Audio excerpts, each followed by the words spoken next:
தமிழ்நாடே கேள்விப்பட்டிராத அதிரடி விலை குறைப்பு super Saravana stores. GT Holidays, South India's #1 travel brand. You know you are special when you're with GT Holidays.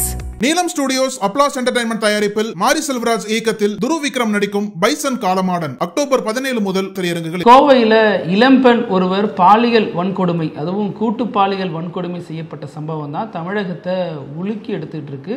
இன்னும் எத்தனை முறை தான் தமிழக அரசு பாடம் படிச்சுக்கிட்டே இருக்கும்? படித்த பாடத்திலிருந்து என்னத்தை புரிஞ்சுப்பாங்க? எப்போ இந்த மாதிரியான பெண்கள் பாதிக்கப்படுறது நிறுத்தப்படும் அப்படிங்கிற கேள்விகள் தொடர்ந்து எழுப்பப்படுது. அங்கே என்ன நடந்துச்சு அப்படின்னு கூடுதல் தகவல்களோடு வந்திருக்கோம், விரிவாக பேசிடலாம். அதே மாதிரி அதிமுகவை பொறுத்த வரைக்கும் முன்னாள் அதிமுக எம்எல்ஏவாக இருந்த, அதை ஏன்னா ரிசைன் பண்ணிட்டார், இப்போ ஓபிஎஸ் அணியிலும் இருந்த மனோஜ் பாண்டியன் இன்னைக்கு திமுகவில் சேர்ந்திருக்காரு. ஆனால் அங்கே தான் ட்விஸ்ட்டுங்கிற மாதிரி ஏகப்பட்ட சந்தேகம் இந்த ஒரு திமுகவில் அவர் சேர்ந்ததை வச்சு எழுந்திருக்கு. விரிவாக பேசிடலாம். Welcome to sensation.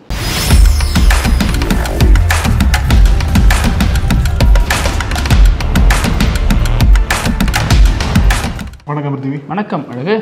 இந்த 4 ஆண்டு காலம் திமுக ஆட்சியில் மிக முக்கியமான குற்றச்சாட்டு என்ன அப்படின்னா, சட்டம் ஒழுங்கு அந்தளவிற்கு சீர்கேடாக போயிருக்கு அப்படின்ற குற்றச்சாட்டு எல்லா தரப்பினராலும் வைக்கப்படுது. 2 விஷயங்களால் திமுக அரசுக்கு மிக பெரும் ஒரு சோதனை என்பது வந்திருக்கு. ஒன்று, தொடர்ந்து இந்த ஆட்சியில் நடக்கக்கூடிய லாக்அப் டெத்ஸ், லாக்அப் மரணங்கள் கிட்டத்தட்ட மே 2021 ஆகஸ்ட் 2025 வரைக்கும் ஒரு 30க்கும் மேற்பட்ட லாக்அப் டெத்ஸ் நடந்திருக்கு அப்படின்ற மாதிரி ஒரு விமர்சனம் இருக்கு. அதுக்கு எந்த விதமான போலீஸ்காரங்களும் கன்விக்ட் பண்ணப்படல, போலீஸ்காரங்களுக்கு உரிய தண்டனை வழங்கப்படலை அப்படின்ற குற்றச்சாட்டு எதிர்கட்சியினர் மட்டும் இல்லாமல் மக்கள்கிட்டையும் அதிகமாக இருக்கு. அதே மாதிரி தான் பெண்களுக்கு எதிராக நடக்கக்கூடிய இந்த பாலியல் தொடர்பான கொடூரங்களும் தொடர்ந்து நடந்துகிட்டே இருக்கு. அது நம்ம இப்போ கோயம்புத்தூரில் பார்த்துருக்கோம், அண்ணா யூனிவர்சிட்டியில் பார்த்தோம். அதுக்கு முன்னாடி 2022ஆம் ஆண்டுலேயே அந்த பொள்ளாச்சி கேஸ் மாதிரியே திமுகவை சேர்ந்த 2 பேர் ஒரு 22 வயது பெண்ணை பாலியல் ரீதியாக துன்புறுத்தி அதெல்லாம் வீடியோ எடுத்து மிரட்டி நண்பர்களை வச்சு அந்த மாதிரி ஒரு பெரிய சித்திரவதை பண்ணதெல்லாமே தொடர்ந்து பார்த்துட்டே தான் இருந்திருக்கோம். இந்த கோவை சம்பவம் இன்னும் ஒரு பெரிய கொடூரமான சம்பவமாக தான் வந்திருக்கு. இதுக்கு நேற்றைய தினம் கோயம்புத்தூர் போலீஸ்காரங்க அந்த 3 குற்றவாளிகளை சுட்டு பிடிச்சிருக்கிறதாகவும் முதல்வரும் அவங்களுக்கு அதிகபட்ச தண்டனை வாங்கி தரப்படும் சொல்லி உறுதி கொடுத்திருக்காங்க. ஆனா என்னதான் அது உறுதி கொடுத்துட்டே இருந்தாலும் இந்த கொடூர சம்பவங்கள் குறைந்த பாடு தமிழ்நாட்டில் தொடர்ந்து அதிகரிச்சுட்டே இருக்கு. அதற்கு போலீஸ்காரங்களோட கவனக்குறைவும் இங்க இருக்கக்கூடிய சட்டம் ஒழுங்கு விவகாரத்தில் பெருசா அரசு கவனம் செலுத்த மாட்டாங்க. இதெல்லாம் தான் முக்கிய காரணமா இருக்குன்னு சொல்லிட்டு இப்ப இருக்கக்கூடிய பொதுவான குற்றச்சாட்டு இதுவாக தான் இருக்கு. ஒரு சம்பவம் நடந்து முடிஞ்சதுக்கு அப்புறம் காட்டக்கூடிய அக்கறை சம்பவம் நடைபெறாம இருக்கிறதுல காட்டுகிறதா அரசு அப்படிங்கிறதா கேள்வி. இதுல இந்த கோயம்புத்தூர் விவகாரத்தை பொறுத்த வரைக்கும் ரொம்ப மெயினான ஏரியால இந்த சம்பவம் நடந்திருக்கு. ஏர்போர்ட்டை ஒட்டி பின்பகுதி போகக்கூடிய இடம் தான். அந்த இடத்துல பார்த்தீங்கன்னா பொதுவாகவே ஏர்போர்ட்டுக்கு மேலே 360 கேமரா வச்சுருப்பாங்க. அந்த ஏரியாவை சுற்றி சரவுண்ட் பண்ணுவாங்க. அந்த ஏர்போர்ட்டுக்கான பாதுகாப்புங்கிற அடிப்படையில் அந்த ஒரு சிசிடிவி கேமரா மூலமாக சோதிச்சுட்டே இருப்பாங்க. அது மட்டும் இல்லாமல் ஏர்போர்ட் அதிகாரிகளும் சரௌண்டிங்கில் போயிட்டு தான் வந்துட்டு இருப்பாங்க. ஏர்போர்ட் காம்பவுண்ட் ஒட்டி ஹைலி செக்யூரிட்டி ஏர்போர்ட் காம்பவுண்ட் ஒட்டி பெட்ரோல் பண்ணிட்டு இருப்பாங்க. அது மாதிரி தமிழக காவல்துறையும் அதை போயிட்டு தான் இருப்பாங்க. ஆனாலும் இந்த சம்பவம் எப்படி நடக்குது அப்படின்னா, அது அந்த ஏரியாவை பொறுத்த வரைக்கும் ஒரு மக்கள் நடமாட்டம் உள்ள ஏரியா தான், நிறைய வீடுகள் இருக்க ஏரியா தான், கடைகளும் இருக்கிற ஏரியா தான். தள்ளுவண்டி கடையிலேருந்து பெரிய ஹோட்டல்ல இருந்து அனைத்து இதுவும் இருக்குது. இன்னும் சொல்ல போனால் கோயம்புத்தூரில் ஒரு பெரிய தனியார் மருத்துவமனையாக இருக்கக்கூடிய இந்த மருத்துவமனையில் பணியாற்றக்கூடிய செவிலியர்கள்லாம் தனியாக தங்கக்கூடிய லேடிஸ் ஹாஸ்டலும் அங்கே தான் இருக்குது. ஆனால் அந்த பெண்கள் போயிட்டு வர இடமும் அதுதான். நம்ம அதையும் தான் கவனத்தில் கொள்ளணும். அவங்க எல்லாருமே இளம் பெண்கள்ங்கிற அடிப்படையில் நம்ம அதை பொருத்தி பார்க்கணும். அந்த ஏரியாவில் தான் அந்த பைக் உதிரி பாகங்கள் இருக்கக்கூடிய அந்த இளைஞர், 25 வயதான அந்த இளைஞரும் அந்த கல்லூரி படிக்கிற இளம்பெண், முதுகலை 1ஆம் ஆண்டு படிக்கிறாங்க. என்ன படிப்புங்கிறது வேண்டாம், அவங்க பேரும் வேண்டாம். அந்த அடிப்படையில் அவங்க மதுரையிலிருந்து வந்திருக்காங்க, இங்கே இருக்கிறாங்க. அப்போ ஆண் நண்பர் அவர் கூட காரில் அமர்ந்தவாறு ராத்திரி ஒரு 10-11 மணி போல பேசிட்டு இருந்திருக்காங்க. இதுல என்ன கேள்வி எழுதுனா, இவங்க ஏன் ராத்திரி அங்க போறாங்க? இதே கேள்வி எல்லா காலகட்டத்திலும் எழுப்பப்படுது. நிர்பயா காலத்துல இருந்து இந்த கேள்வி கேட்டுட்டு தான் இருக்காங்க. எதற்காக தனியா அங்க போகணும் மாதிரி கேள்வி கேட்டுட்டு தான் இருக்காங்க. அது எந்த அளவுக்கு பிற்போக்குத்தனமான வாதம்னு சொல்லிட்டு இன்னும் கேட்கறவங்களுக்கு புரிய மாட்டேங்குது. இதுல இன்னொரு விஷயமும் இருக்கு. அவங்க அந்த இடத்துல போனது தப்பு சரிங்கிறத தாண்டி நம்மளுடைய பாதுகாப்புங்கிற அடிப்படையிலையும் நம்ம அதை பொருத்தி பார்க்கணும். அந்த இடங்கிறது சமீப நாட்களாகவே பாதுகாப்பு இல்லாத ஒரு இடம்னு கருதி தான் நிறைய பெண்கள் அந்த இடத்துல போறதை அவாய்ட் பண்ணிட்டாங்க. அந்த பெண்ணுக்கு அந்த இடத்தினுடைய பாதுகாப்பு புரியாம இருந்திருக்கலாம். அழைச்சிட்டு போன ஆண் நண்பனுடைய பொறுப்பு தான் அது. அவர் நான் பார்த்துக்கிறேன் வா பேசலாம் அப்படின்னு அழைச்சிட்டு போறாருன்னா, அப்போது அவர் தான் அந்த பாதுகாப்புக்கு முழு பொறுப்புள்ள நபராக மாறுறாரு. அவர் தான் அந்த பெண்ணை அந்த பிரச்சனையிலேருந்து மீட்டு இருக்கணும். ஆனால் அவருமே இந்த சிக்கலில் சிக்கி இருக்காருங்கிறப்ப அதை எப்படி புரிஞ்சுக்கிறதுன்னு தெரியல. ரெண்டாவது, இந்த விஷயத்தை பொறுத்த வரைக்கும் அந்த பெண் வந்து தெரியாமல் போயிருக்காங்க அப்படின்னாலுமே இந்த மாதிரியான இடங்கள்ல என்ன சிக்கல் அப்படின்னா, இதற்கு முன்னாடி அந்த இடங்கள் அதுக்கு முன்னாடி குப்பையெல்லாம் கொட்டி மரம் செடி கொடியெல்லாம் இருக்கும். இப்போ அந்த இடத்த பிளாட் போட்டு வச்சிருக்காங்க. அதன் அடிப்படையில் அந்த இடம் ரொம்பவே கிளியரா இருக்கு, ரொம்ப கிளியர் பண்ணி வச்சிருக்காங்க. அதனால அங்கே போய் பேசுறது வர்றது இப்போ நிறுத்தி நடக்கல. சமீப நாட்களாகவே அங்கே பணியாற்றக்கூடியவங்க, போயிட்டு வரக்கூடிய இளைஞர்கள், அப்புறம் ஏர்போர்ட்டுக்கு வரவங்கெல்லாம் அந்த இடத்துல போய் நின்று பேசுறது, இயற்கை உபாதைகள் கழிக்கிறது அப்படின்னு அந்த இடம் வந்து ஒரு பேசு பொருளான இடமா, ஒரு பரபரப்பான இடமா தான் இருந்திருக்கு. ஆனால் ராத்திரி 10 மணிக்கு மேலே பெரும்பாலும் ஆள் நடமாட்டம் குறைஞ்சிரும். அந்த அடிப்படையில் தான் இவங்க பேசிட்டு இருக்கும் பொழுது அங்கே ஒரு 3 பேர், அதுவும் எப்படின்னா டிவிஎஸ் எக்ஸல்ல வந்திருக்காங்க. அந்த எக்ஸல்ல ஒரு திருட்டு வண்டி, அந்த வண்டியில் வந்து இவங்க இருக்கிறத பார்த்துட்டு ஃபஸ்ட்டு வெளில வா, கதவு துற அப்படின்ட்டு இருக்காங்க. கதவு திறக்கலை, பயந்துருப்பாங்க. என்ன இருந்தாலும் எங்கே போனாலும் இந்த காதலர்களுக்கு அல்லது ஒரு ஆணும் ஒரு பெண்ணும் உட்காந்து பேசிட்டு இருக்காங்க அப்படின்னா இந்த பிரச்சனையை ஃபேஸ் பண்ண வேண்டியதாக இருக்குது பல இடங்கள்லையும். அவங்க அப்போ வந்து மிரட்டலுக்கு உள்ளாக்கும் பொழுது இயல்பாகவே பயம் வந்துடும். பயம் வந்துட்டு வர முடியாதுன்னு சொல்கிறப்போ காரினுடைய முன்பக்க கண்ணாடி இருக்கு இல்லையா, அதை அருவாளால் ஒரு உடைக்கிறாங்க. அதுக்கப்புறம் சைடு விண்டோ கண்ணாடியை உடைக்கிறாங்க. உடைச்சதுக்கப்புறம் வழி இல்லாமல் வரும்பொழுது தான் இந்த நபரை கடுமையாக தாக்கிட்டு ஆண் நண்பரை அருவாளாலையும் வெட்டியிருக்காங்க. காதலையும் தலையிலையும் ரத்தம் வந்ததுனால ஒரு மயக்கம் அடிச்சு விழுந்துட்டாரு. அப்புறம் அந்த பெண்ணை அங்கிருந்து பின்னாடி SIHS காலனின்னு நினைக்கிறேன், அந்த ஏரியா கிட்டத்தட்ட 1.5 கிலோமீட்டர் இருக்கும், அந்த ஏரியாவுக்கு அந்த பெண்ணை தூக்கிட்டு போயிருக்காங்க. எப்படி சாத்தியம் தெரியல, காட்டு வழியாகவே இழுத்துட்டு போயிருக்காங்களா அல்லது எப்படி தூக்கிட்டு போனாங்க அப்படிங்கிறது அந்த இடம் கொஞ்சம் மங்களாவே இருக்கு. அத்தனைக்கும் இந்த பெண் வந்து என்ன காப்பாத்துங்க காப்பாத்துங்கன்னு கத்தனதாகவும் தகவல் சொல்லப்படுது. அங்க இருக்கக்கூடிய ஒரு சிலருக்கு அது கேட்டு வந்து பார்த்துருக்காங்க அப்படின்னும் தகவல் சொல்லப்படுது. இத்தனைக்கும் அன்னைக்கு சாயந்தரம் 4 மணி போல அந்த ஏரியாவில் வாக்கிங் போற எல்லாருமே சொல்றாங்க அங்க வந்து ஒரு 4-5 பசங்க குடிச்சிட்டு இருந்தாங்க, தண்ணி பாட்டில் வச்சு குடிச்சிட்டு இருக்காங்க. அங்க வந்து போதை வந்து சரளமா புழங்குது. இன்னும் சொல்ல போனா அந்த ஏரியா ஒட்டி உள்ள ஒரு ஏரியாவில் டாஸ்மாக், அதாவது திருட்டுத்தனமாக சில வந்து மது விற்பனை பண்ணிட்டு இருந்திருக்காங்க. ஆமா, ஏற்கனவே அங்க டாஸ்மாக் இருந்திருக்கு. அதிமுக எடப்பாடி பழனிசாமி திறந்து வைத்ததாக சொல்லப்படுது. அந்த டாஸ்மாக் கடையை பிற்காலங்களில் எடுத்திருக்காங்க. ஆனாலும் இந்த திருட்டுத்தனமான இந்த சரக்கு ஓட்டிட்டு இருந்திருக்காங்க. இதை ரோந்து போற போலீசார் தெரியாமலாம் இருந்திருப்பாங்க. அந்த போலீசார் நினைச்சிருந்தா அது எப்பயோ தடுத்திருக்கலாம். ஆனா ஏதோ ஒரு வகையில இவங்க அவங்களால பெனிஃபிட் ஆனதுனாலதான் தொடர்ந்து நடத்த விட்டுருக்காங்க. இப்போ நாம் தமிழர் கட்சியை சேர்ந்தவங்க போயிட்டு தான் அந்த கடையை அடைச்சு உடைச்சிருக்காங்க. ஸோ அது எல்லாமே வந்து இதுல கவனத்தில் கொள்ள வேண்டியது. அது மட்டும் இல்லாமல் அங்கே போதைப் பொருள்லாம் இயல்பாகவே புழங்கிருக்கு. ஏற்கனவே அங்கே சின்னதாக ஒரு டீ கடை மாதிரி ஒரு கடை இருந்ததாகவும் அந்த கடையில் இருக்கக்கூடிய நபர்கள் சொல்றது வந்து 1 வருஷம் 2 வருஷம் முன்னாடி நினைக்கிறேன், அங்கே நபர்கள் வந்து டீ கடை அல்லது இந்த ஜாமா விற்கிறோங்கிற பேர்லேயே போதை வஸ்துகளை வித்துட்டு இருந்திருக்காங்க. இது போலீஸாருக்கு தெரிந்து அங்கே உள்ள மக்கள் சொன்னதன் அடிப்படையில் அந்த கடையை அப்புறப்படுத்திருக்காங்க. ஆனாலும் அந்த இடம் அப்படிங்கிறது யாரும் இல்லாத இடங்கிறது முன்னாடி மது எப்படி குடிச்சிட்டு இருப்பாங்களோ அந்த மாதிரி இப்போ போதைக்கான இடமா மாத்திட்டாங்க. அதனுடைய நீட்சியாக இந்த சம்பவத்தையும் பார்க்கணும். ஏற்கனவே அங்க ஒரு நபர் கொலை செய்யப்பட்டும் கிடந்திருக்காரு. அதற்கப்புறமும் போலீசார் ஏன் இவ்வளவு லெத்தாச்சிக்கா இருக்காங்க அப்படிங்கறதான் ஒரு பிரதான கேள்வியா எழுந்து நிக்குது. இதுல முக்கியமா பிரித்திவி நீங்க சொன்னீங்க இல்லையா, அந்த 3 குற்றவாளிகள், அந்த 3 எதுக்காக வந்து அந்த போதைப் பொருட்கள்லாம் பேசுறோம் அப்படின்னா, இவங்க வந்ததே போதையில தான் வந்திருக்காங்க. போதையில தான் வந்து 2 பேரை மிரட்டி இருக்காங்க. கார் கதவை திறக்கல பண்ணோடனே கண்டனெல்லாம் உடைச்சு அங்கிருந்து அந்த மாணவி தூக்கிட்டு போயிருக்காங்க. 3 பேரும் போதையில இருந்திருக்காங்க. அது மட்டும் இல்லாம இந்த 3 பேர் மீதும் ஏற்கனவே பல வழக்குகள் இருந்திருக்கு. கொலை வழக்குகளும் ஒரு மேல இருந்திருக்கு. இது இத்தனை வழக்குகள் இருந்தும் எதற்காக போலீஸ்காரங்க இவங்க மீது குண்டா சட்டத்தை போட்டு எதற்காக இவங்களை வந்து ஜெயில வைக்கல, எதற்காக வெளியில விட்டுருக்காங்க அப்படின்ற இந்த கேள்வியும் எழுந்திருக்கு இல்லையா. ஏன்னா இத்தனை வழக்குகள் அவங்க மேல இருக்கிற சமயத்துல எப்படி இவங்க வந்து அந்த அளவுக்கு ஃப்ரீடமா அவங்க வந்து வெளியில வர்றாங்க. 2வது, போதைப் பொருட்கள் அதிகமா புழங்கக்கூடிய பகுதியாக அங்க இருக்கு, அங்க அதிக போதைப் பொருள் கிடைக்குது இல்ல.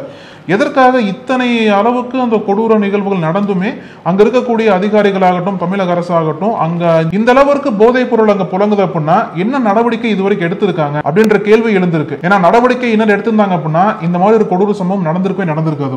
இதுல குற்றவாளிகள் 3 பேர், கருப்புசாமி, காளீஸ்வரன், தவசி. இவங்க 3 பேருமே பேரை ட்ரெண்டாகவும் வச்சிருக்காங்க. கார்த்திக், குணா, சதீஷ் இந்த மாதிரியும் 2 பேர்களை தான் 3 பேருமே இருந்திருக்காங்க. சதீஷ்னு சொல்லலாம், கருப்புசாமின்னு சொல்லலாம், கார்த்திக்னு சொல்லலாம், காளீஸ்வரன் சொல்லலாம், குணான்னு சொல்லலாம், தவசின்னு சொல்லலாம். இப்படிதான் இருக்காங்க. இதுல அந்த கருப்புசாமி, காளீஸ்வரன் 2 பேருமே சகோதரர்கள் அப்படின்னு சொல்லப்படுது. அடிப்படையில் சிவகங்கையை சேர்ந்தவங்க இந்த 3 பேர். இவங்க வந்து கட்டட தொழிலுக்காக தான் அங்க வந்திருக்காங்க.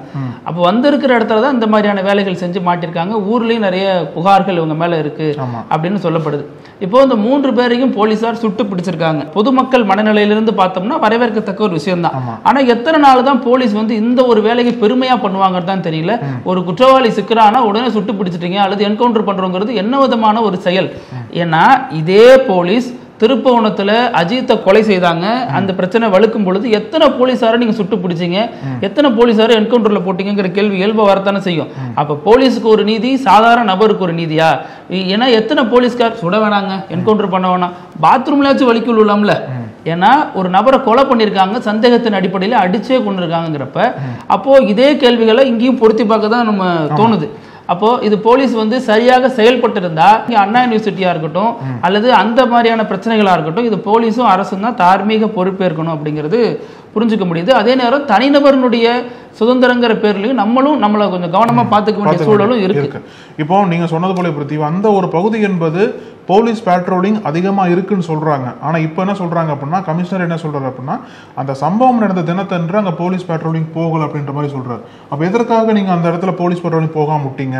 ஒருவேளை போலீஸ் பேட்ரோலிங் இல்லன்னு தெரிஞ்சுதான் குற்றவாளிகள் வந்திருப்பாங்க. அப்போ ஒருவேளை பேட்ரோலிங் போயிருந்தாங்க அப்படின்னா பயந்து வந்திருக்க மாட்டாங்க, போயிருப்பாங்க. அப்ப போலீஸ் பேட்ரோலிங் அங்க வந்து இல்லாம இருந்திருக்கு, அதுவும் ஒரு வகையான ஒரு பெரிய தப்பு தானே. அப்ப இத்தனை தப்புகள்லாம் தொடர்ந்து இந்த திமுக ஆட்சியில வந்து போலீஸ் வந்து அந்த அளவுக்கு சரியா பண்ண மாட்டாங்க, சட்டம் ஒழுங்கு ரொம்ப சீர்கெட்டு போயிருக்கு அப்படின்ற அந்த குற்றச்சாட்டு வர்றது நம்மளால தடுக்க முடியாது. நிச்சயமா அது வந்து வரக்கூடிய நாட்கள்ல திமுக அரசுக்கு மாபெரும் ஒரு சோதனையா தான் வரும். இதுல தமிழக அரசு என்ன செஞ்சிருக்க முடியும் அப்படிங்கிறத விட இந்த விவகாரத்தை பொறுத்த வரைக்கும் எப்போதுமே போலீஸை பாதுகாக்கிறது தான் ஆட்சி தலைவர்களுடைய பொறுப்பாகவே இருக்கு. கடந்த ஆட்சி காலங்களில் எடப்பாடி பழனிசாமி ஸ்டெர்லைட்ல சம்பந்தப்பட்டவங்களை எப்படி பாதுகாத்தாரு, அப்புறம் முதல்வரா வந்தவர் அவங்களை கைது செய்வாரு. ஜெயராஜ் பெனிக்ஸ் கேஸ்ல கூட இது பண்ணாங்கல்ல. ஆமா, அப்ப இந்த ஆட்சி கூட ஒன்றும் பண்ணல, அவங்களுக்கு அகைன்ஸ்டா போலீஸ்காரங்க கன்விட் பண்ணாம தான் இருந்தாங்க இது வரைக்கும். ஸோ அதே மாதிரி ஸ்டெர்லைட் விவகாரத்துல இப்போ திமுக அரசு அதுல சம்பந்தப்பட்ட அதிகாரிகள் மீது பெரிய நடவடிக்கை எடுக்கல, அவங்க ப்ரமோஷன்லாம் ஆகி போறாங்க அப்படிங்கிறதும் சர்ச்சையாக தான் போயிட்டு இருக்கு. ஸோ காவல்துறை இதில் என்ன இதே மாதிரியான செயல்கள் செஞ்சிட்டு இருக்கு, அதை ஆட்சி பீடத்தில் இருக்கக்கூடியவங்க ஆதரிச்சுட்டு வராங்க அப்படிங்கிறது தான் அதில் ஒரு கருப்பு புள்ளியா இருக்கு. ஆமா, இப்போ இந்த கோவி சம்பவத்தை தொடர்ந்து எதிர்கட்சிகள்ல இருந்து பொதுமக்கள் வரைக்கும் என்ன கேள்வி கேட்கிறாங்க அப்படின்னா, இந்த மாதிரி ஒரு சம்பவம் மறுபடி நடக்காது அப்படின்ற ஒரு உறுதியை வந்து முதல்வர் கொடுப்பாரா? அந்த உறுதியை முதல்வர் நிச்சயமா கொடுத்தே ஆகணும் அப்படின்ற ஒரு கோரிக்கை என்பது தமிழ்நாடு முழுக்கவே வளர்த்திருக்குன்னு தான் சொல்லணும். இதுக்கு முதல்வர் சொன்னது போல அவரோட உறுதிப்படி கடுமையான தண்டனை கிடைக்குமா அப்படின்றத பார்க்கலாம். இதுல அதிமுக காரங்க, தாவேக, பாஜக எல்லாம் ஒரே லைன்ல இந்த விஷயத்தை எதிர்க்கிறாங்க, போராட்டம் பண்றாங்க, வரவேற்கத்தக்கது. ஆனா இதே நபர்கள் பொள்ளாச்சி சம்பவத்தில் என்ன பண்ணாங்க, இப்போ பெப்பர் ஸ்ப்ரே கொடுக்குறாங்க அதிமுகவினர். அப்போ பெப்பர் ஸ்ப்ரேவை பொள்ளாச்சி சம்பவத்தில் ஈடுபட்டவங்களுக்கு கொடுத்துருப்பாங்களா? அமைச்சர் ஒருத்தர் மீதே பாலியல் வன்கொடுமை குற்றச்சாட்டு எல்லாம் அதிமுக ஆட்சி காலத்தில் சுமத்தப்பட்டுச்சு, அவருக்கு பெப்பர் ஸ்ப்ரே, அந்த பெண்ணுக்கு வந்து பெப்பர் ஸ்ப்ரே கொடுத்துருக்க வேண்டியதானே அப்படிங்கிற கேள்விகளும் தொடர்ந்து இதில் எழுப்பப்படுது. அதற்கும் அதிமுகவினர் பதில் சொல்லுவாங்களா? பாஜகவினர் நம்ம அடுக்கணும்னா ஏகப்பட்ட பாலியல் குற்றச்சாட்டுகள் சொல்ல முடியும், கட்சிக்குள்ளேயும் சரி கட்சிக்கு வெளியிலையும் சரி. எவ்வளவு கொடூரமான விஷயங்களா இருக்கு. ஸோ அதற்கெல்லாம் ஒரு நிலைப்பாடு எடுக்கிறாங்க, எதற்கு ஒரு நிலைப்பாடு எடுக்கிறாங்களே அப்படிங்கிற ஒரு விமர்சனமும் இதுல தடுக்க முடியல. ஆமா, இவருடைய அரசியல் பக்கம் வந்தோம்னா பிருத்திவி, மனோஜ் பாண்டியன் வந்து ஓபிஎஸ் அணியில ஒரு மிக முக்கியமான தலைவர். இன்னைக்கு வந்து திமுகவில் இணைஞ்சிருக்காரு. இவருடைய சபாநாயகரோட மகன் பி.எஸ். பாண்டியனோட மகன். இவரோட இந்த இணைப்பு வந்து யாருக்குமே பெருசா தெரியல, டக்குன்ட்டு தான் நடந்த மாதிரி இருந்தது. ஏன்னா முன்னாடியாச்சும் மைத்ரேயன் வந்து ஜாயின் பண்ணார்ல, அப்போ ஏதோ ஒரு ஹிண்ட் இருந்தது திமுக பக்கம் வராரு. அதுக்கு முன்னாடி சேர்ந்த அன்வர் ராஜாவெல்லாம் வந்து கட்சியிலிருந்து எடப்பாடி நீக்கி இருந்தார். ஆனா என்ன வித்தியாசம் அப்படின்னா, மைத்ரேயனும் சரி அன்வர் ராஜாவும் சரி எடப்பாடியால் நீக்கப்பட்டவங்க. ஆனா மனோஜ் பாண்டியன் வந்து முன்னாடி நீக்கிட்டாரு, ஆனா எடப்பாடி பக்கம் உள்ளவர், அவர் ஓபிஎஸ் பக்கம் இருந்தாரு. எடப்பாடி எதிர்த்துட்டு தான் ஓபிஎஸ் பக்கம் வந்து மனோஜ் பாண்டியன் நின்னார். இப்போ ஓபிஎஸ்ஐ எதிர்த்து அவரோட நிலையிலிருந்து வெளியே வந்து திமுகவில் ஜாயின் பண்ணியிருக்காரு. திமுகவில் போயிட்டு எடப்பாடிக்கு அகைன்ஸ்டா தான் பேசியிருக்காரு. இப்போ எடப்பாடி பழனிசாமி வந்து பாஜக இடத்துல கட்சியை வந்து அடகு வச்சுட்டாரு அப்படின்லாம் சொல்றாரு. ஏற்கனவே எடப்பாடிக்கு அகைன்ஸ்டா பேசிட்டு தான் ஓபிஎஸ் பக்கம் போனீங்க. அப்போ நீங்க வந்து ஓபிஎஸ் அகைன்ஸ்டா பேசி தான் டிஎம்கே வந்திருக்கணும். அப்ப எதுக்காக நீங்க டிஎம்கே வந்து சேர்ந்தீங்க அப்படின்ற ஒரு கேள்வி வந்து இங்க எழுந்திருக்கு. சேர்ந்த உடனே எம்எல்ஏ பதவி ராஜினாமா பண்ணிட்டாரு. தொகுதியோட எம்எல்ஏ பதவி இப்போ காலி, இந்த ஸ்டேட்டஸ், இன்னைய ஸ்டேட்டஸ் படி. ஸோ இதுல வந்து என்ன கேள்வி இயல்பாகவே வலுக்கும் அப்படின்னா, இவருக்கு ஓபிஎஸோட என்ன பிரச்சனை அப்படின்னா, அந்த தொடர்பான பதில் எதுவுமே அவர் செய்தியாளர் சந்திப்பில் சொல்லவே இல்லை. ஓபிஎஸ்க்கு எனக்கு பிரச்சனை இருக்கா இல்லையா எதையும் சொல்லலை. ஆனா அவர் சொன்னது அடுத்த கட்டமா எடப்பாடி கிட்ட போயிட்டார். எடப்பாடி தான் தப்பு, எடப்பாடி தான் பிரச்சனை. அதுதான் தெரியுமாங்க, நீங்க ஏங்க இருந்து வந்தீங்க அப்படின்னா, ஆமா அவருக்கு என்ன கோபம் இருக்கக்கூடும் அப்படின்னா, டிடிவி தினகரனோட சமீபத்தில் ஓபிஎஸ் கைகோர்த்தாரு, சசிகலாவோட கைகோர்த்தாரு. இதுல அவருக்கு உடன்பாடு இல்லாம இருக்கலாம். ஏன்னா மறுபடியும் போயிட்டு அதே ரூட் எடுக்கிறீங்களே, கட்சி தொண்டர்கள் உரிமை மீட்பு குழுன்னு நீங்க ஆரம்பிச்சு கடுத தெரிஞ்சு கட்டெரும்பான கதையா பெரிய அளவுல நம்ம இருந்தோம். இப்ப 4 எம்எல்ஏவோட சுருங்கிட்டோம், அதுல நான் ஒரு எம்எல்ஏ வெளில போயிட்டேன் அப்படிங்கறத அவர் நிலைப்பாடு. எனக்கு பிடிக்கல, அதனால வெளில போயிட்டேன். இப்போ மனோஜ் பாண்டியன் வெளில போயிட்டாரு. இதுல வைத்திலிங்கமும் ஜேசிடி பிரபாகரனும் இருக்காங்க. இதுல எடுத்துக்கணும்னு பார்த்தா ஓபிஎஸ் இருக்காரு. இதுல வைத்திலிங்கத்தை பொறுத்த வரைக்கும் ஆல்ரெடி அவருக்கு பல பிரச்சனைகள் இருக்கு. 100 கோடி ரூபாய் சொத்தை முடக்கி வச்சிருக்காங்க. அவரை கூட ஓபிஎஸ்ஸால காப்பாற்ற முடியல. அவரு சசிகலா போய் சந்திச்சு உடல்நலம் குறித்துலாம் ஆறுதல் கேட்டாங்க, டிடிவி கேட்டாங்க. அதற்கப்புறம் எடப்பாடி பழனிசாமி தரப்புல இவர்கிட்ட இருந்து தூது விட்டதாகவும் இவர் சேர்றதுக்கான வாய்ப்புகள் இருந்துச்சு அப்படின்னு சொல்லப்பட்டுச்சு. ஆனாலும் அவர் நிப்பாட்டி வச்சிருக்காரு. எலெக்ஷன் நெருங்குற நேரத்தில் எடப்பாடி பழனிசாமி பக்கமும் வைத்திலிங்கம் போகலாம், அல்லது திமுகவை நோக்கி வருவாரா அப்படிங்கிற கேள்வி. ஏன்னா நேற்று வரைக்கும் மனோஜ் பாண்டியன் வருவாருன்னு யார் சொன்னாலும் யாரும் நம்பியிருக்க மாட்டாங்க. திடீர்னு காலையில ஏன்னா தூங்கி எழுந்துச்சுன்னா முடிவு பண்ணிருப்பாரு போருக்கு. ஆனா வண்டி எங்கன்னு போட்டு அறிவாளி விடுறாங்க அப்படின்றவாரு போருக்கு. அந்த மாதிரி டக்குன்னு கிளம்பி வந்துட்டாரு. இதுல பியூட்டி என்னன்னா பிருத்திவி, இப்போ தினகரன்ல ஆரம்பிச்சு எல்லாம் என்ன சொல்றாங்க அப்படின்னா அதிமுக வந்து அடுத்தடுத்து வெளியே பல தலைவர்கள் வெளியேற போறாங்க, செங்கோட்டையனை தொடர்ந்து எல்லாம் வெளியே வர போறாங்கன்னு சொல்லிட்டு ஒரு தகவல் சொல்லியிருந்தார்ல. ஆனா இதுல ட்விஸ்டே வந்து மனோஜ் பாண்டியன் தான். இவர் வந்து எதிர்பார்க்கவே இல்லை யார் இப்படி வந்து சேருவார் அப்படின்ட்டு. இன்னும் என்ன சொல்றாங்க அப்படின்னா ஓபிஎஸோட இத்தனை ஆண்டுகள் நம்ம பயணிச்சாச்சு, அடுத்து தேர்தல் வர வரப்போகுது.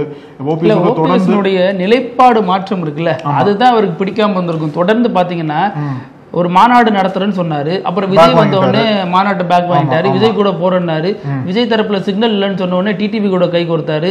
அப்புறம் யாரை எதிர்த்து தர்ம யுத்தம் பண்ணாரோ அந்த சசிகலா கூட கை கொடுத்தாரு. இப்படின்னு நிறைய பிரச்சனைகள் அவர் ஃபாலோ பண்றவங்களுக்கு இருக்கக்கூடும் இல்லையா? அதனால வந்து ஓபிஎஸோட தொடர்ந்து பயணிச்சா நம்மளோட அரசியல் எதிர்காலம் எப்படி இருக்கும் அப்படின்ற கேள்விக்குறி வந்து எல்லாத்துக்குமே இங்க இருக்கு. அரசியல் எதிர்காலம் என்னவா இருக்குங்கிறது அவருக்கே தெரியல இப்போ. அதனால தேர்தல் வேற நெருங்கிருச்சு. நம்ம தேர்தலுக்கு முன்னாடி போய் சேர்ந்தா உடனே நம்மளால வந்து இது பண்ண முடியாது. இப்பயே போய் சேர்ந்துட்டோம் அப்படின்னா நம்ம அங்க வந்து லாபி மாதிரி பண்ணி நம்மளுக்கு ஒரு சீட் வாங்கிடலாம். அதுக்குள்ள அந்த தேர்தல் டைம்ல நம்ம இன்னொரு கட்சியில இருந்து வேட்பாளரா மாதிரி அங்க பிரச்சாரம் பண்ற வசதியா இருக்கும். ஏன்னா ஓபிஎஸோட நம்ம நின்னோம் அப்படின்னா வாங்கி கொடுப்பாரோ வாங்கி கொடுக்க மாட்டாரோ, ஜெயிக்க முடியுமோ ஜெயிக்க முடியாதோ, இல்ல ஒருவேளை என்ன எதிர்காலம் இருக்கு அப்படின்ற ஒரு சந்தேகத்தின் அடிப்படையில கூட சரி திமுக தான் அவரோட என்ன சொல்றாரு அப்படின்னா திமுக தான் வந்து அந்த கொள்கைக்கு ஏற்ற மாதிரி செயல்பட்டு இருக்கக்கூடிய கட்சி, அதனால வந்து நான் திமுக ஜாயின் பண்ணியிருக்கேன்னு சொல்லியிருக்காரு. அவர் எதிர்பார்த்தது போல அங்க வந்து ஆலங்குளம் வந்து திமுகவுக்கு ஒரு கோட்டைன்னு தான் சொல்லணும். பூங்கதை ஆல்ரெடி அருணாள் இருந்து ஆரம்பிச்சு பல பேர் அங்க தலைவராக இருந்திருக்காங்க இல்லையா? அதனால வந்து அந்த ஒரு குறிப்பிட்ட பகுதியிலிருந்து ஒரு வரதுனால திமுகக்குள்ள ஒரு நல்ல வரவேற்பு கொடுத்திருக்காங்க. ஆனா தேர்தல் நெருங்குற சமயத்துல இவரோட அந்த நோக்கம் இருக்குல்ல, அது வந்து திமுக பூர்த்தி பண்ணுமா அப்படின்றத திமுக தலைமை வரவேற்றிருக்கு. திமுக உள்ள பிரச்சனை வரும். ஏன்னா அந்த இவர் எந்த தொகுதி கேட்கிறாரோ அங்க அதற்காகவே ஒரு திமுகவினர் ஒரு திமுக சேர்ந்த ஒரு புள்ளி 5 வருஷமா இருப்பாங்க. ஆமா, ஆல்ரெடி கூட்டணி கட்சி தலைவர்கள் சீட்டு ஒதுக்கணும். இருக்கிற இடத்துல அதிமுகவினர் வந்து புகுந்துட்டா நாங்க என்ன பண்றதுங்கிற அதிருப்தி இருக்கு இல்லையா? இந்த தேர்தலில் அது விஸ்வரூபம் எடுக்கும். ஆனா அதை எப்படி அறிவாலயம் கையாளுது அப்படிங்கறத வச்சுதான் இந்த தேர்தலில் திமுகவினர் வெற்றி அல்லது தோல்விங்கிறது அமைகிறது. நிச்சயமா நீங்க சொன்னது போல இந்த குறுகிய காலத்திலே வந்து 3வது அதிமுக தலைவரா வந்திருக்காரு. கூட்டணி கட்சிகளுக்கும் இடம் ஒதுக்கணும், இவங்களும் வந்துடுறாங்க. இவங்களோட எதிர்பார்ப்பை நம்ம வந்து பூர்த்தி பண்ணி ஆகணும் அப்படின்ற ஒரு சிக்கல் வந்து திமுக எழுந்திருக்கு. இப்போ நம்ம வீடியோவோட கடைசி பகுதி இப்படி எல்லாம் நடக்கும் வினோத செய்தி. எல்லாத்துக்குமே வந்து தனிமையை போக்குறதுக்கு ஒரு வாய்ப்பு நம்ம கையில் இருக்கும். இப்போ நம்ம கையில் என்ன இருக்குது, செல்ஃபோன் இருக்குது, அப்புறம் வீட்டில் டிவி இருக்கும், அது மாதிரி இருக்கும் இல்லையா? அதே மாதிரி தென்காசி மாவட்டத்தில் ஒரு மூதாட்டிக்கு அவங்களோட தனிமையை போக்குற விதமாக ரேடியோ இருந்திருக்கு. அது அவங்க வந்து 95 வயசு போல், அந்த மூதாட்டிக்கு ஆதிலட்சுமி அவங்க பேர், 95 வயசு. அவங்க வீட்டில் எப்போவுமே தனிமையில் தான் இருப்பாங்க போல். ஸோ அந்த தனிமையை போக்குறதுக்காண்டி ஒரு 700 ரூபா கொடுத்து ஒரு ரேடியோ வாங்கியிருக்காங்க. அதில் எஃப்எம்லாம் கேட்கலாம், பாட்டெலாம் கேட்கலான்ற மாதிரி ஏதோ வச்சுருக்காங்க. அது மூலிமா அவங்க வாழ்ந்து வந்திருக்காங்க. இப்போ வந்து இந்த ஒரு ரேடியோ வந்து திருடிட்டாங்க யாரோ. அதுவும் வந்து போன வருஷமே திருட்டு நடந்துருச்சு போல. ஒரு வருஷமா வந்து போராடிட்டு இருக்காங்க, ரேடியோ உனக்கு கண்டுபிடிச்சு கொடுங்க, ரேடியோ எல்லாம் இருக்க முடியல அப்படின்ட்டு. அது லோக்கல்ல போய் போலீஸ் ஸ்டேஷன்ல கம்ப்ளைண்ட் பண்றாங்க. போலீஸ்காரங்களும் வந்து பெருசா ரியாக்ட் எதுவும் பண்ணல. இதுதான் பெரிய கேஸான்னு சொல்லிட்டு இது பண்ணிட்டாங்க போல. ரொம்ப கொந்தளிச்சு போய் கலெக்டர் ஆஃபீஸுக்கு போயிருக்காங்க. மக்கள் குறைத்திருக்கும் கூட்டத்தில் போயிட்டு எனக்கு வந்து ஒரு வருஷமா ரேடியோ நாங்கள் கண்டுபிடிச்சு கேட்டுக்கிட்டே இருக்கேன், யாரும் கண்டுபிடிச்சு கொடுக்க மாட்டாங்க, என்னோட ரேடியோ இல்லாம எனக்கு என்னமோ பெருசா ஒரு இழந்த மாதிரி இருந்தது, ரேடியோ கண்டுபிடிச்சு கொடுங்கன்னு சொல்லிட்டு கலெக்டர் இடத்துல முறையீடு வச்சிருக்காங்க. இப்போ அவங்க தயவு செஞ்சு ரேடியோ கண்டுபிடிச்சு கொடுத்துருங்க. அதுதான் வந்து சோசியல் மீடியா முழுக்கவே ஒரு கோரிக்கையா இருக்கு. ஆமா, அது இன்னைக்கு எல்லாரும் மொபைல்லேயே வந்ததுனால அவங்க சொல்றதுக்கான ஒரு வெயிட்டேஜ் இல்லாம வேணா போயிருக்கலாம். ஆனால் அந்த காலகட்டத்தில் இருக்க இருக்கிற அவங்களுக்கு அந்த ரேடியோ தான் எல்லா வகையிலும் உதவி பண்ணுங்கிற பட்சத்தில் உடைமை திருட்டு போனால் கண்டுபிடிச்சு கொடுக்க வேண்டியது காவல்துறையோட கடமை தானே. அதில் பெருசு சின்னதுங்கிறத யோசிக்கிறதுல ஒன்றும் அர்த்தம் இல்லை. இதே மாதிரி நாளைக்கும் பல செய்திகளோட சந்திக்கலாம். நன்றி அழகு. தொடர்ந்து பேசலாம். நன்றி. நக்கீரன் டிவிக்கு சப்ஸ்கிரைப் செய்யுங்கள். உங்கள் ஆதரவே எங்கள் பலம். ஆசிரியர்களுக்கு நண்பனாகவும் மாணவர்களுக்கு ஆசானாகவும் திகழும் தேர்வு வழிகாட்டி. ஒவ்வொரு பாடத்திற்கும் அனுபவமிக்க ஆசிரியர்களின் துல்லியமான தெளிவான விடைகள். CNC இருக்கு, தேர்வு பயம் எதற்கு? இது தீரன் பப்ளிஷிங் ஹவுஸ் விற்பனை வெளியீடு.